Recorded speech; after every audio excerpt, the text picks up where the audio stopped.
ചെറിയ സിനിമയിലേക്ക് സ്വാഗതം. ഇന്ന് നമ്മൾ ഡിഎസ് ഇറേ എന്ന മൂവിയുടെ റേറ്റിംഗ് ആണ് ചെയ്യാൻ പോകുന്നത്. ഒരു മലയാളി ഓഡിയൻസിൽ നിന്നുള്ള ഒരാളെന്ന നിലയ്ക്ക് 4.0 റേറ്റിംഗ് കൊടുക്കുന്നു. ഈ സിനിമ എന്നെ അധികം ഭയപ്പെടുത്തിയിട്ടില്ല.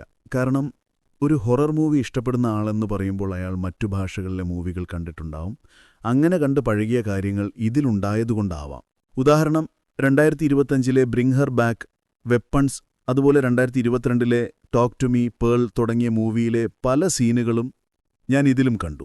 പക്ഷേ മലയാളമല്ലേ, മലയാളി എന്ന ഒരു കാഴ്ചക്കാരനെ തീർച്ചയായും അഭിമാനിക്കാം. കാരണം അത് മറ്റു ഭാഷാ സിനിമകളുമായി കമ്പയർ ചെയ്യാൻ പറ്റുന്നുണ്ട് എന്നുള്ളതാണ് ഏറ്റവും വലിയ കാര്യം.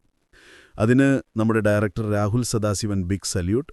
ഇനിയും കൂടുതൽ ശക്തിയാർന്ന സിനിമകൾ വരട്ടെ. പിന്നെ പ്രണവ് മോഹൻലാലിനെക്കുറിച്ച് പറയുകയാണെങ്കിൽ, നമ്മൾ കണ്ടിട്ടുള്ള ക്യാരക്ടറുകളിൽ നിന്നും വ്യത്യസ്തമായി കാണാനിടയായതുകൊണ്ട് നമുക്ക് തോന്നുന്ന ഒരിഷ്ടം അതിവിടെ വർക്കൗട്ടായിട്ടുമുണ്ട്. ഇത് പ്രണവിന് മാത്രമേ ചെയ്യാൻ പറ്റൂ, അങ്ങനെയില്ല. അവിടെ പ്രണവിന് പകരം ഏതൊരു ചെറുപ്പക്കാരായ ആക്ടർ വന്നാലും വർക്കൗട്ടാവും. ഈ സിനിമ എക്സ്പീരിയൻസ് ചെയ്യണമെങ്കിൽ തീർച്ചയായും തിയേറ്ററിൽ തന്നെ പോയി കാണുക. ഈ ഒരു ജോണർ ഇതിനു മുമ്പ് കാണാത്തവർക്ക് ഭയങ്കര ഒരു ദൃശ്യാനുഭവമായിരിക്കും. മറ്റൊരു വീഡിയോയുമായി കാണാം. അപ്പോൾ എല്ലാം പറഞ്ഞ പോലെ കണ്ണുനീരും ഭയം മൂടുന്ന ആ ദിവസം